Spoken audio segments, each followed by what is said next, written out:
तो स्टूडेंट्स, आज हम लोग क्लास 12th में केमिस्ट्री में फर्स्ट चैप्टर सॉलिड स्टेट पढ़ेंगे।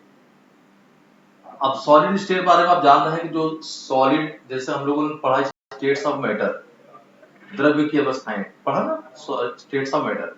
तो स्टेट्स ऑफ मैटर में 3 स्टेट्स पढ़ा आपने। 11th में आप लोगों ने गैसेस और लिक्विड्स पढ़ा। 12th में सॉलिड स्टेट पढ़ेंगे। सॉलिड स्टेट में पहला वर्ड सॉलिड। अब सॉलिड बारे में आप जानते हैं कि फिक्स्ड ज्योमेट्री है,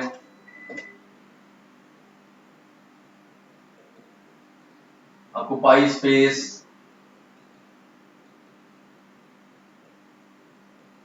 ऑक्यूपाइड स्पेस, और चीज आप जान रहे, जैसे आप देखते हैं जो सॉलिड्स हैं उनको टच कर सकते हैं, आप टच करके महसूस कर सकते हैं कि कोई सब्सटेंस है।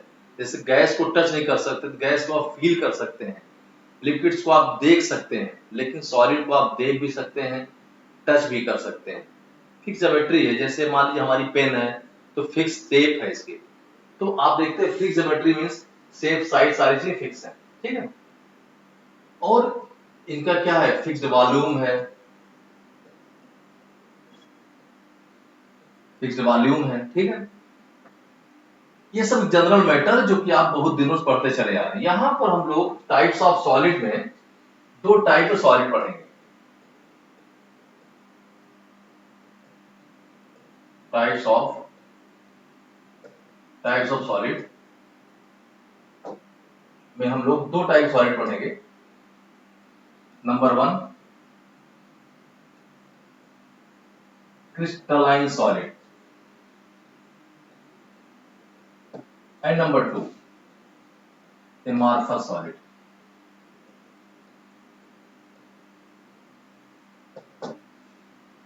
Crystalline solid and amorphous solid. तो पहले इन्हीं दोनों टाइप में डिफरेंस को सीखना है कि दोनों टाइप ऑफ सॉलिड्स में क्या डिफरेंस है, ठीक है। तो पहले क्रिस्टलाइन सॉलिड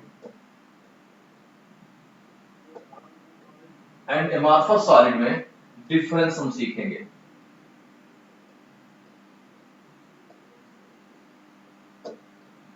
एक रफ आइडिया दिमाग बता दें कि क्रिस्टलाइन सॉलिड, जैसे आपने एग्जांपल लिया कि ये NaCl है, KCl, जो आयनिक सॉलिड्स हैं, आयरन है, निकल है, कोबाल्ट है, जो मेटेलिक सॉलिड है, वो सब इस एग्जांपल है। एमॉर्फस में जैसे आप देखते हैं कि प्लास्टिक के कुछ गुड्स हैं, प्लास्टिक, ग्लास, etc, ये सब इसके एग्जांपल्स हैं दोनों सॉलिड। अब जान रहे हैं आपकी सॉलिड डिफरेंस है, ग्लास भी आप देख रहे हैं, आयरन की शीट आप देख रहे हैं, तो दोनों में डिफरेंस तो आपको नजर आ ही रहा ना। उन्हीं दोनों डिफरेंस की बात हम लोग करेंगे।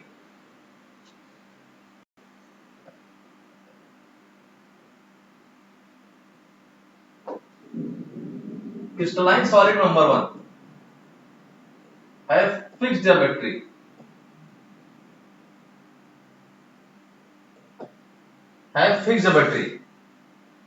and amorphous not fixed geometry.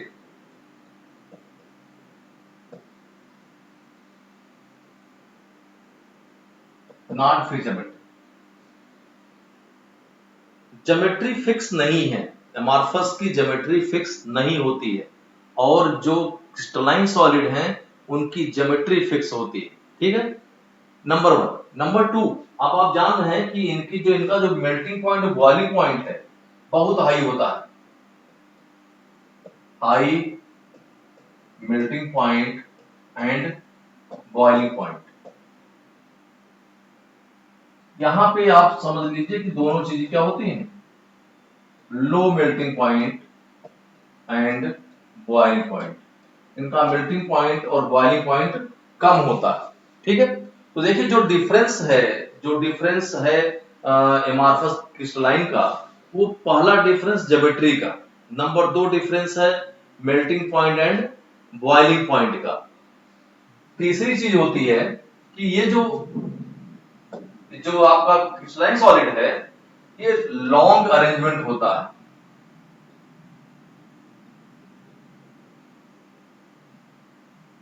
Long arrangement है और इसमें शॉर्ट अरेंजमेंट है।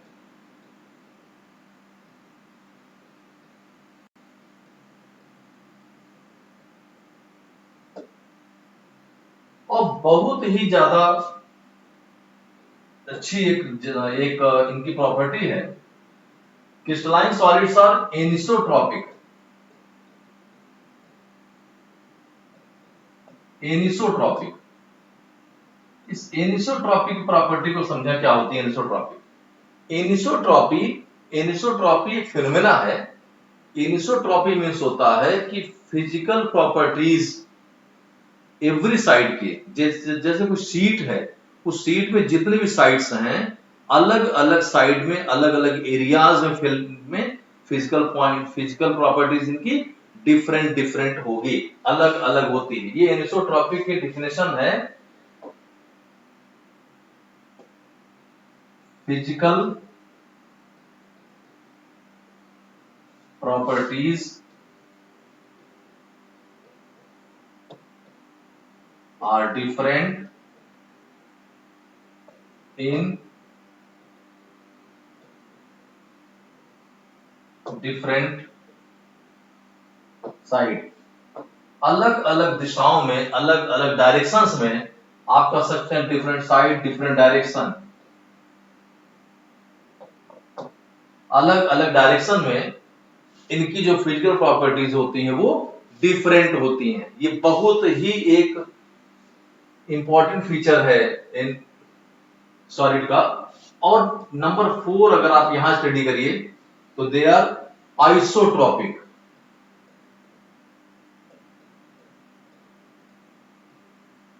Isotropic means physical properties are same in every directions. Physical properties are same in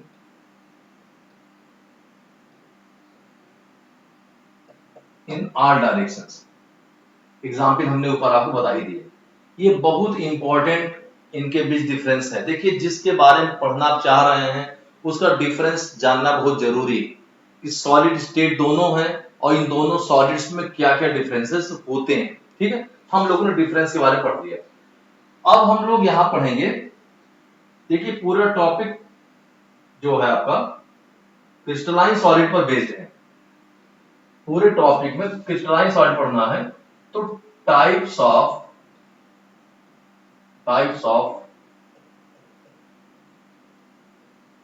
crystalline solid. Crystalline solid के टाइप्स, देखिए जो टाइप्स है इनका, वो टाइप इस बेसिस पर है कि जिस यूनिट से फॉर्मेशन हो रही है वो जितने टाइप की होगी। कहीं पर आयंस होंगे, कहीं पर मॉलिक्यूल्स होंगे, कहीं कोवेलेंट बॉन्ड बन रहा होगा, कहीं पर मेटल से इलेक्ट्रॉन के बीच बॉन्ड बन रहा है। तो डिफरेंट डिफरेंट टाइप के यूनिट्स वहां पर होंगी, उस बेसिस पर है। तो they are 4 types. There are 4 types. Number 1,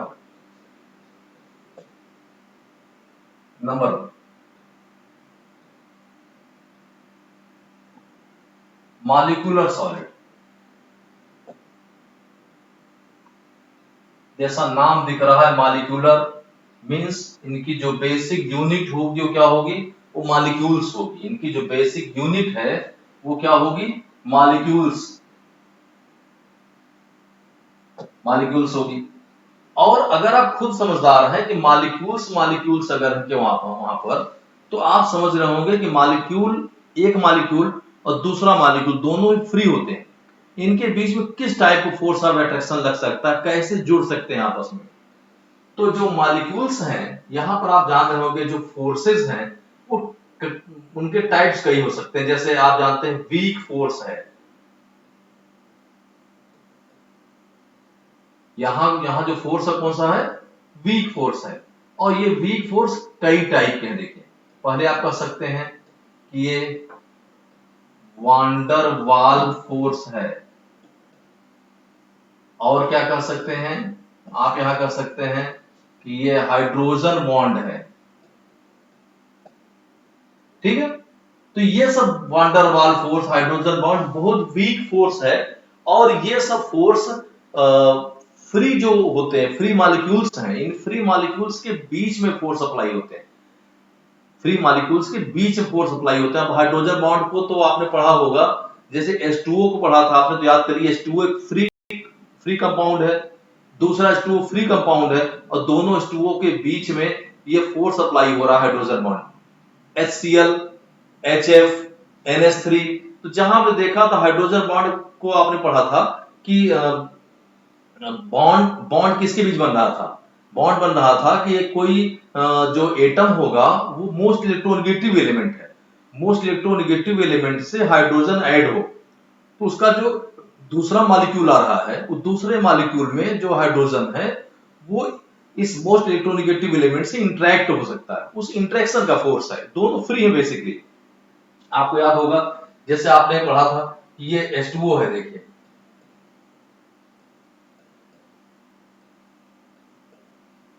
ये देखिए इनके बीच में फोर्स ऑफ अट्रैक्शन अप्लाई हो रहा है। देखिए ये हाइड्रोजन बॉन्ड, तो बहुत वीक फोर्स है। ये अलग से आप जान रहे हैं कि ये अलग से आप समझ रहे हैं कि ये अलग मॉलिक्यूल है, ये अलग मॉलिक्यूल है, इनके मॉलिक्यूल बीच में फोर्स ऑफ अट्रैक्शन को सप्लाई हुआ, वीक हाइड्रोजन बॉन्ड। तो इनके एग्जांपल्स को भी आप समझ रहे हैं कि अगर ये मॉलिक्यूलर है तो इसी टाइप एग्जांपल है। वान डर वाल फोर्स बहुत वीक फोर्स है, हाइड्रोजन बॉन्ड, और तीसरा फोर्स है जिसे बोलते हैं लंडन फोर्स।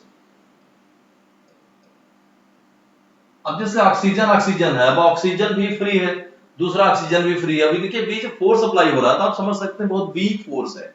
ये किसी कंडीशन में हो सकता है कहीं जुड़ रहे हो, बहुत वीक फोर्स है, इनका कोई बहुत स्टेबिलिटी फोर्स ऑफ अट्रैक्शन की नहीं है।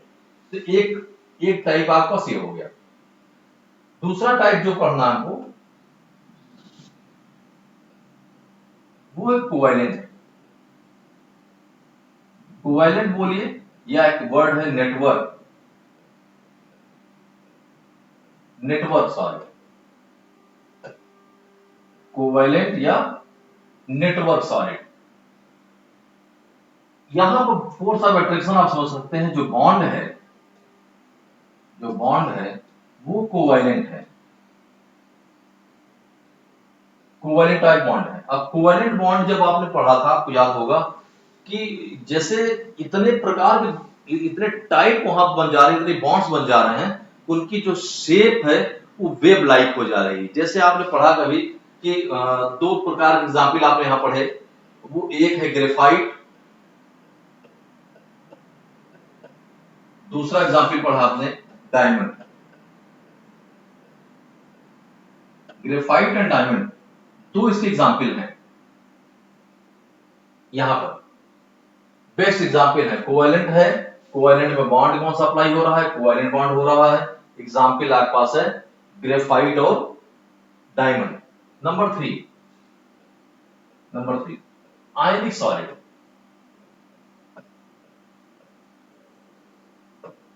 आयनिक सॉलिड, अब आयनिक सॉलिड आप देख रहे हैं कि आयंस के बीच, किसके बीच बन रहा है?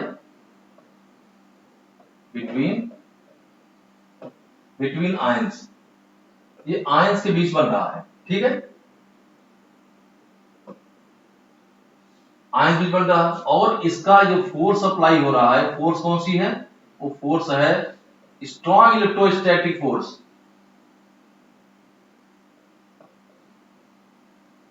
इलेक्ट्रोस्टैटिक फोर्स, ये बहुत स्ट्रॉन्ग फोर्स होता है, बहुत स्ट्रॉन्ग फोर्स है, इलेक्ट्रोस्टैटिक फोर्स है, बहुत स्ट्रॉन्ग फोर्स है, ये आयनिक सॉलिड है। और इसका बेसिकली जो एग्जाम्पल आपके पास है वो क्या है? वो है NaCl, KCl। Okay, number 4, metallic, metallic solid. Metallic solid में जो फोर्स अप्लाई होता है वो मेटल और इलेक्ट्रॉन के बीच में होता है, मेटल एंड इलेक्ट्रॉन।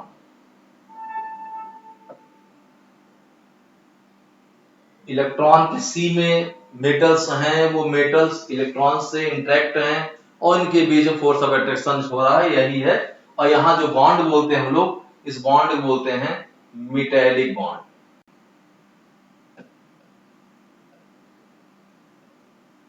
बॉन्ड कौन सा है? मेटेलिक बॉन्ड है। एग्जाम्पल आपके पास है, सब जो भी आप पढ़ते हैं, जैसे आयरन,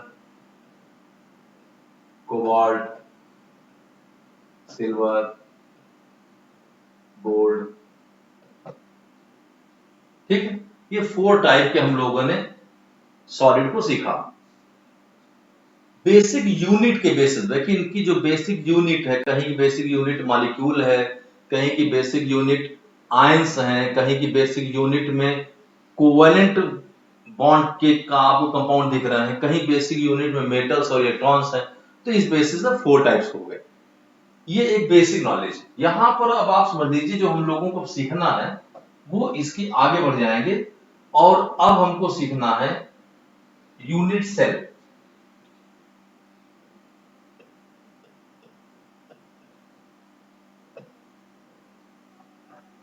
यूनिट सेल, देखिए यूनिट सेल, जैसे आपने देखा कि आपका जो मकान बना है, आपका जो कमरा बना है, जो हमारी दीवारें बनी है, जिस कमरे में आप बैठे हैं उस कमरे की दीवार को अगर आप देखिए तो उस वो छोटे छोटे पार्ट से मिलकर बनी हो, छोटे पार्ट को आप कह रहे हैं ब्रिक्स है, वो ईंट है, वो ईंट ईंट को जोड़ जोड़ करके दीवारें बनाई गई। तो जो भवन बन रहा है, जो मकान बन रहा है आपका, उस कंस्ट्रक्शन की जो बेसिक यूनिट है, रिपीटिंग यूनिट है, वो ब्रिक्स है, वो ईंट है। ऐसे ही जैसे कोई लैटिस क्रिएट हो रही है, सॉलिड की कोई लैटिस क्रिएट हो रही है, उस लैटिस में जो इसकी रिपीटिंग सबसे स्मॉलेस्ट बेसिक यूनिट है, समझिए आप इसको, basic basic repeating unit, basic repeating unit, और जो रिपीट होती है over and over to form lattice, जो एक लैटिस को बनाती है, तो उसको क्या कहते हैं? Unit cell. तो आप क्या कर सकते हैं? Basic repeating unit, repeated over and over to form lattice. Basic repeating unit repeated over and over to form lattice, जो लैटिस को बनाएगी, और वो कहलाता हमारा यूनिट सेल। ये यूनिट सेल है। कह सकते हैं कि जैसे कोई कोई लैटिस है, जैसे आप कह सकते हैं कोई जैसे आयरन की शीट बन गई, तो छोटे छोटे से पार्ट यूनाइट होकर के बड़ी सी शीट बनाते होंगे। तो सबसे जो स्मॉलेस्ट पार्ट है, जो बार बार रिपीट करता है, वो हमारा क्या है? वो unit cell. For example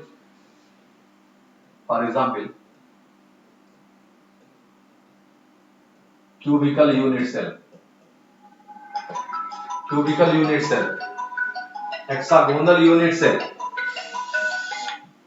cubical unit cell,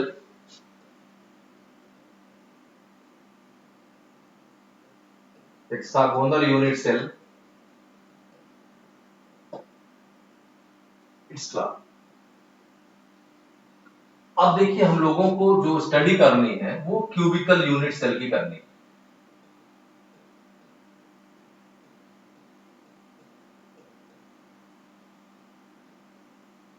हम लोगों को क्यूबिकल यूनिट सेल के बारे में स्टडी करनी, ठीक है। अब क्यूबिकल यूनिट सेल के बारे में जब जब हम लोगों को स्टडी करनी है, तो जैसे आप लोगों ने क्यूब को देखा होगा, क्यूब क्यूब में क्या होता है? क्यूब में जितनी भी साइड्स होती हैं वो ऑल साइड्स आर इक्वल, वो सभी एकदम सेम होती हैं। क्यूब की लेंथ, ब्रेड्थ और हाइट तीनों सेम होती है। क्यूब का जो वॉल्यूम है उसके एक साइड का अगर आप क्यूब कर देते हैं, जैसे साइड क्यूब ही उसका वॉल्यूम कहलाता है, ठीक है। तो हम लोगों को पहले तो क्यूब बारे पढ़ना है। क्यूब को जब हम बता रहे हैं तो आप इमेजिन करिए कि आप जिस कमरे में बैठे हुए हैं उस कमरे के बारे में जरा ध्यान दीजिएगा। सारी चीजें हम आपके कमरे के हिसाब से ही बात करेंगे, और अगर इस ढंग से लर्न करेंगे तो आपको याद भी नहीं करना पड़ेगा कि हम लोगों ने क्या सीखा था। जिस कमरे में एग्जाम देते रहेंगे, जिस कमरे में आप बैठे हुए हैं, उस कमरे को भी जरा देखिए कि उसमें कितने कॉर्नर हैं, उसमें कितने वॉल्स हैं। ओके, तो उसी के बारे में हम लोग बात करेंगे। यहां पर जो क्यूब है, उस क्यूब में नंबर 1 कॉर्नर, कॉर्नर। आप जिस कमरे में बैठे हैं, आप जिस कमरे में बैठे हैं, अगर आप कभी ध्यान दीजिए कि आपके कमरे में कितने कॉर्नर है, आपके कमरे में कितने कॉर्नर है।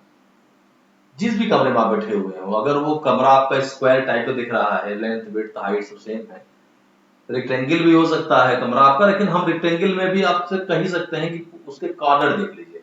ठीक, उसके साइड इक्वल नहीं, लेकिन अपने कमरे को जरा देखिए उसमें कितने कॉर्नर है। तो आप देखेंगे कि आपको 8 कॉर्नर मिलेंगे। कॉर्नर वहां 8 मिलेंगे। किसी एक कॉर्नर के बारे में ध्यान से अपने कमरे को देखिए, एक कॉर्नर को बहुत ध्यान से देखिए कि वो कॉर्नर कितने कमरे को ऐड कर रहा है आपके आपके घर में। आपके कमरे में, आपके घर में कितने ऐसे कमरों का वो अकेला कॉर्नर है। तो आप देखेंगे कि वो कॉर्नर 8 कमरों को ऐड कर रहा है। कितने को ऐड कर रहा है? 8 कमरों को। One corner, one corner participated in 8 cube. अब पार्टिसिपेटेड वर्ड कर सकते हैं या वर्ड यूज कर सकते हैं common. One corner is common in 8 cube. एक कॉर्नर जो है वो 8 क्यूब का कॉर्नर है। वन कॉर्नर, एक कॉर्नर अगर आप देखेंगे तो वो कॉर्नर आपके कमरे वाला कॉर्नर, एक कॉर्नर 8 कमरों का कॉमन कॉर्नर है। तो अगर आप कह सकते हैं कि participation of one corner for cube, अपने वाले क्यूब के लिए पार्टिसिपेशन उस कॉर्नर का क्या है। जैसे वन कॉर्नर है और वन कॉर्नर 8 कमरों का कॉर्नर है, तो कॉमन हुआ 8 का। आपके कमरे में उसका हिस्सा कितना है, उसका पार्टिसिपेशन कितना है, उसका कंट्रीब्यूशन कितना है, क्या कर सकते हैं 1/8। तो कंट्रीब्यूशन,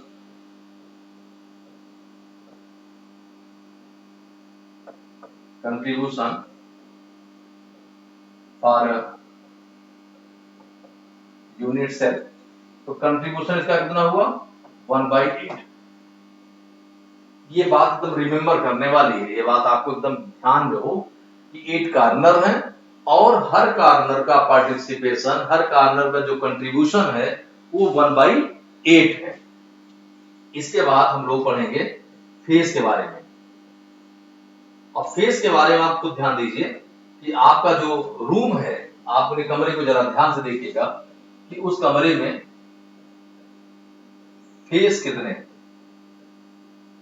फेस मतलब आपके कमरे की दीवार, आपके कमरे में कितनी दीवार है, आपके कमरे में कितनी दीवार। 4 दीवार तो आपको सामने दिख रही होगी, एक सीलिंग और एक फ्लोर, 6 वॉल्स हैं। तो वही सारी चीज यहां पर है कि फेस कितने हैं, 6 फेसेस।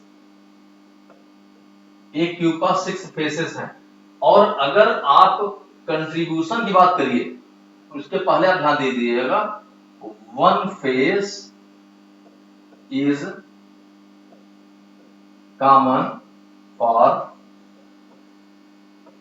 2 unit cell. आप अगर ध्यान दीजिएगा कि दीवार जो आपकी है वो 2 कमरों की कॉमन दीवार है, 2 कमरे की कॉमन दीवार है। आप जिसका घर में हैं, आप अगर अपने घर में बहुत सारे कमरों को ध्यान दीजिएगा तो 2 कमरों को जोड़ने के लिए दीवार होती है। दीवार का ही एक डिफरेंस है, अगर दीवार को तोड़ दीजिए तो दोनों कमरे क्या हो जाएंगे, मिक्स हो जाएंगे, मिल जाएंगे। तो एक दीवार कॉमन है दोनों में। अगर कॉमन है तो आप कह सकते हैं कि कंट्रीब्यूशन इसका कितना है, कंट्रीब्यूशन कितना है, कंट्रीब्यूशन है इसका 1/2। ये तो बात हो गई फेस के। नंबर 3,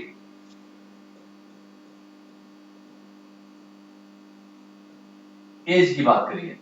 एज एज का मतलब होता है कि दो कॉर्नर्स को जो लाइन ऐड कर रही है, जो दो कॉर्नर को ऐड कर रही है उसको एज कहते हैं। दूसरी चीज है कि आप देख रहे हो दो फेस जहां पर जुड़ रहे हैं, कंबाइन हो रहे हैं, वो लाइन क्या है? जो दो फेस को ऐड करती है क्या होती है? एज। तो आप दोनों चीजों से कर सकते हैं। आप कर सकते हैं कि टू कॉर्नर जहां पर मीट करते हैं, जो लाइन होती है, टू कॉर्नर को ऐड करने लाइन जो होती है वो होती है। और या कह सकते हैं टू फेस जहां पर ऐड होते हैं, टू फेस जहां ऐड होते हैं वो दोनों को आप एज कर सकते हैं। आप अपने कमरे में देख लीजिए कि जितने भी कॉर्नर्स हैं वो कॉर्नर कितने कितने लाइन बनाते हैं। आप अपने कमरे को जरा देखिए जहां बैठे हुए इस समय, देखिए क्या जो 6 फेस आपके हैं वो फेस किस प्रकार से जुड़े हुए हैं और कितनी वहां पर एजेस हो रही हैं। तो आप ये देखेंगे कि एज की संख्या आपके पास कितनी आएगी? वो 12 आएगी, 12 आएगी। अब जरा एज के बारे में आप ध्यान दीजिएगा। एक एज के बारे में सोचिए कि एक एज अपने कमरे में दो फेस को ऐड कर रही है, दो फेस को, और दूसरे वाले क्यूब में भी दो को ऐड कर रही है। इसका मतलब ये क्या है? ये 4 क्यूब के लिए कॉमन है। अगर आप देखेंगे कि एक जो एज है वो 4 क्यूब के लिए कॉमन है। क्या है? ये है कॉमन फॉर 4 क्यूब। यहां क्यूब कह दीजिए चाहे आप यूनिट सेल कर दीजिए, बात तो एक ही है, क्योंकि हम लोग क्यूबिकल यूनिट सेल को पढ़ ही रहे। इसके बाद यहां पर कॉमन बात जब आ गई तो कॉमन के बाद बात आएगी यहां पर कि इनका जो कंट्रीब्यूशन है, इनका कंट्रीब्यूशन क्या है?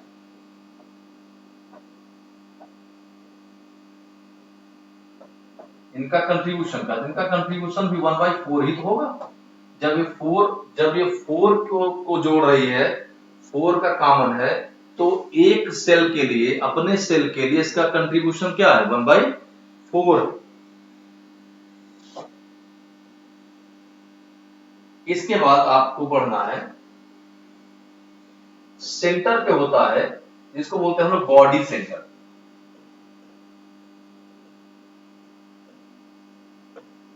क्या बोलते हैं? Body centre. आप ध्यान दीजिएगा, आप जिस कमरे में बैठे हैं अगर आप उसके सेंटर पे देखिएगा, सेंटर में कोई पॉइंट है उसको हम लोग क्या बोलते हैं? Body centre. एकदम सेंटर पे है वो बॉडी सेंटर है। अब बॉडी सेंटर का कंट्रीब्यूशन, बॉडी सेंटर किसी दूसरे वाले क्यूब के बॉडी सेंटर से, किसी दूसरे वाले क्यूब के फेस से, किसी दूसरे क्यूब के कॉर्नर से, किसी से उसका कोई मतलब नहीं, क्योंकि वो एक यूनिट सेल के बिटवीन है, बीच में एकदम सेंटर पे है। तो इसका जो कंट्रीब्यूशन है वो अपने सेल के लिए है, एक तो बॉडी सेंटर है, क्यूबिकल के लिए 1 है, और इसका जो कंट्रीब्यूशन है वो कंट्रीब्यूशन भी पूरा पूरा है, 100% ये अपने ही सेल में है। कंट्रीब्यूशन कितना है? 1। इसका किसी के साथ कोई कंट्रीब्यूशन नहीं। जितने भी वहां पर क्यूब्स ऐड हैं सबके पास अपना अपना बॉडी सेंटर है और सबका कंट्रीब्यूशन अपने वाले सेल के लिए 100% है। ओके, नेक्स्ट नंबर 5,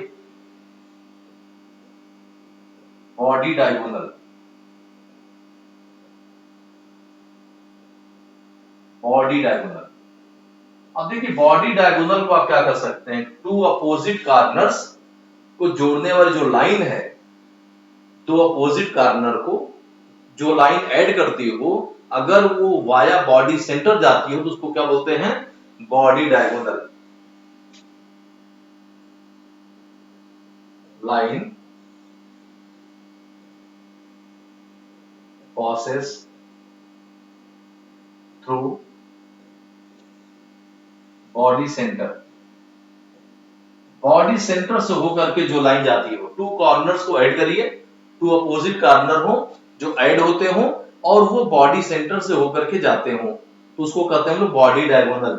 इसकी जो संख्या होती है वो 4 होती है। 4 बॉडी डायगोनल होते हैं। आप इस डायगोनल को अपने कमरे में जहां बैठे हुए हैं वहां पर आप इसको देख सकते हैं। जैसे आप देखिए उस कॉर्नर से लेकर के नीचे वाले कॉर्नर तक एक लाइन आई 1, इस कॉर्नर से इस नीचे तक जाएगी 2, 2 गई, फिर यहां नीचे से उसके ऊपर तक जाएगी, नीचे से लेके वहां ऊपर तक 3, और इस नीचे से यहां ऊपर तक 4। तो कुल बॉडी डायगोनल कितने हो गए 4, और इन 4 का कंट्रीब्यूशन अपने सेल के लिए फुल है। इनका किसी और के लिए कोई कंट्रीब्यूशन नहीं है। ठीक है, इसके बाद हम लोग यहां सीखेंगे कि लैटिस पॉइंट क्या है। Lattice point,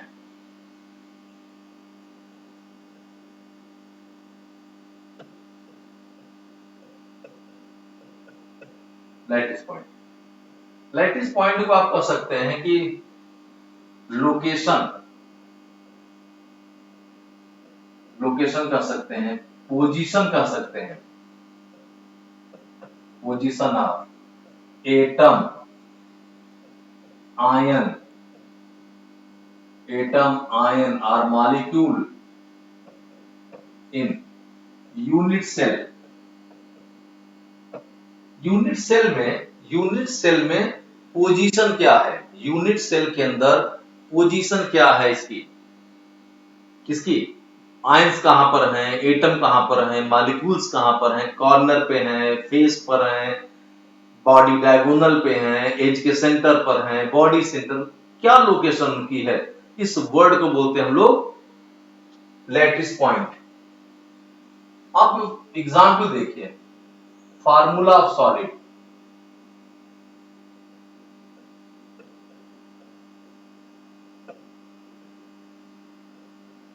formula of solid, suppose कीजिए हमने फार्मूला लिखा A x B y C z, ये फार्मूला है किसी भी सॉलिड का।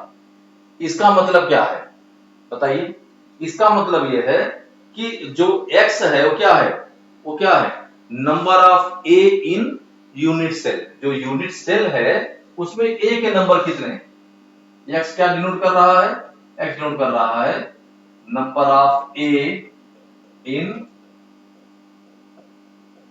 Unit cell, y denotes number of b in unit cell, and z denote number of c in unit cell। ये x y z, अगर x y z को निकाल लीजिए तो आप इस फॉर्म में किसी भी सॉलिड के फॉर्मूले को लिख सकते हैं। फॉर एग्जाम्पल, अगर हम लोगों को एक क्वेश्चन मिले और उस क्वेश्चन में ये कहे कि a solid is made up of 3 atoms A, B and C। A occupies corner of cell, B occupies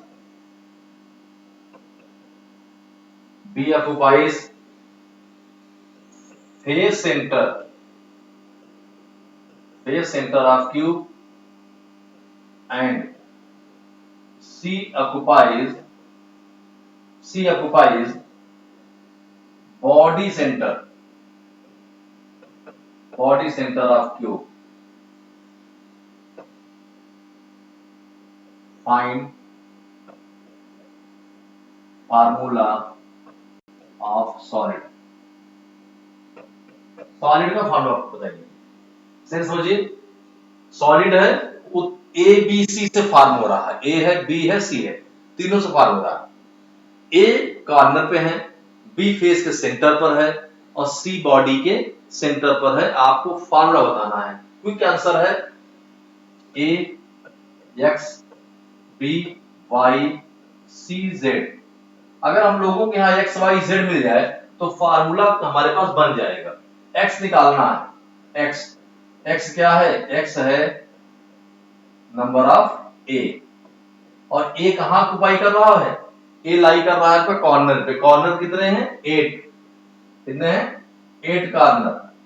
और एक कॉर्नर का आपका कंट्रीब्यूशन क्या है? 1/8। 8 इंटू 1/8 क्या आ गया? 1। X equal to 1। Y, Y मतलब क्या हुआ? Number of B. बी क्या है? बी है फेस सेंटर पे। फेस सेंटर कितने होंगे? जितने फेस उतने फेस सेंटर। फेस कितने? 6। फेस कितने? 6। और इनका कंट्रीब्यूशन क्या है? हाफ है। कितना आ गया? 3।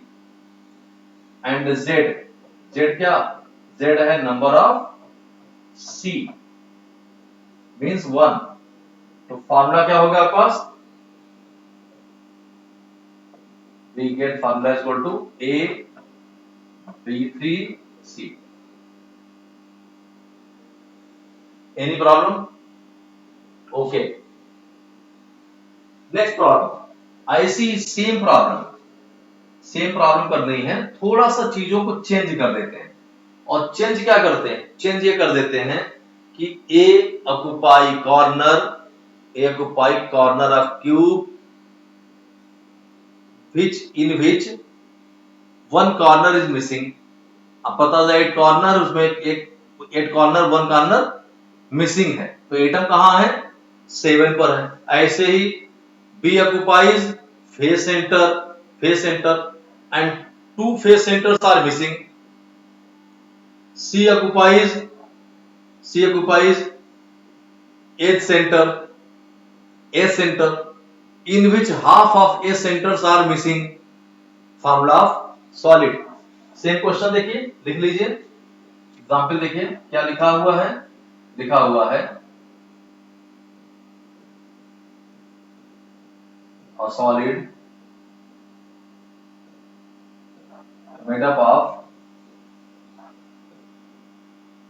3 atoms A, B and C। A occupies corners in which one corner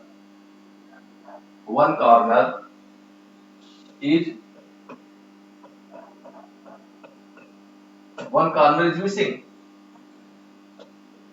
B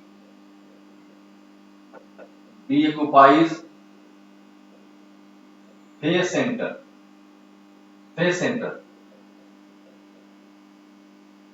in which 2 faces are missing। And C occupies edge center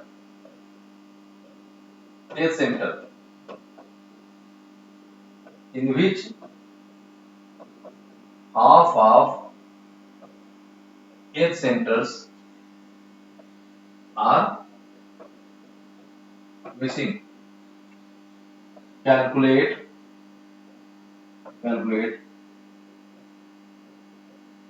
formula of solid।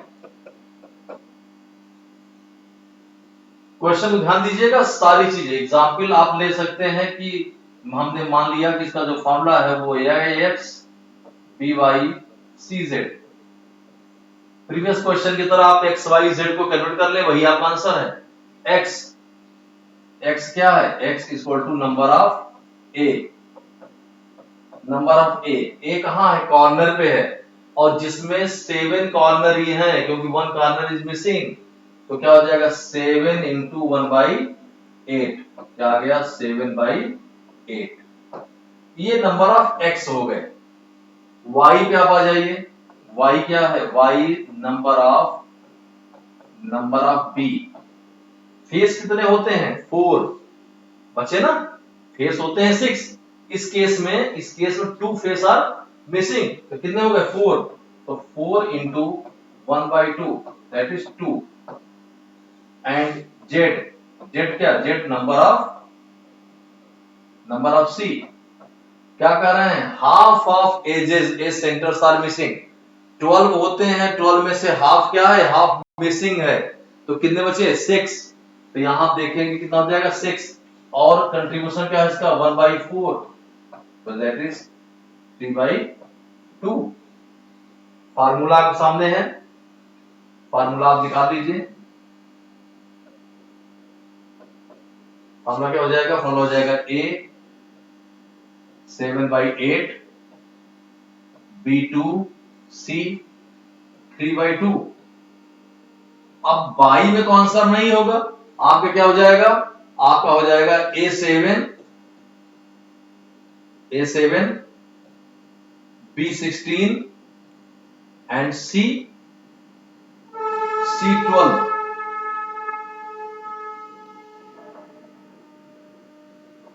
ये आंसर। तो क्वेश्चंस को बहुत ध्यान से देखने की जरूरत है कि क्वेश्चन हमसे पूछा क्या जा रहा है।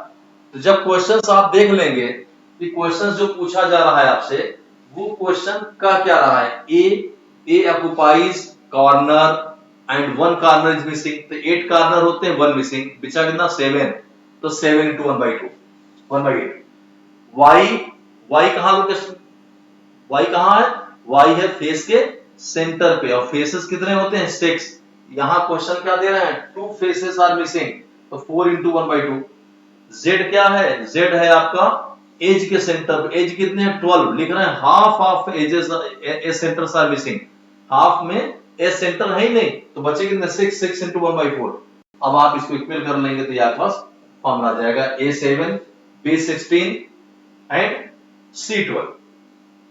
नेक्स्ट पीरियड में हम लोग types of cubical unit cells को पढ़ेंगे, SCC BCC and FCC. Okay.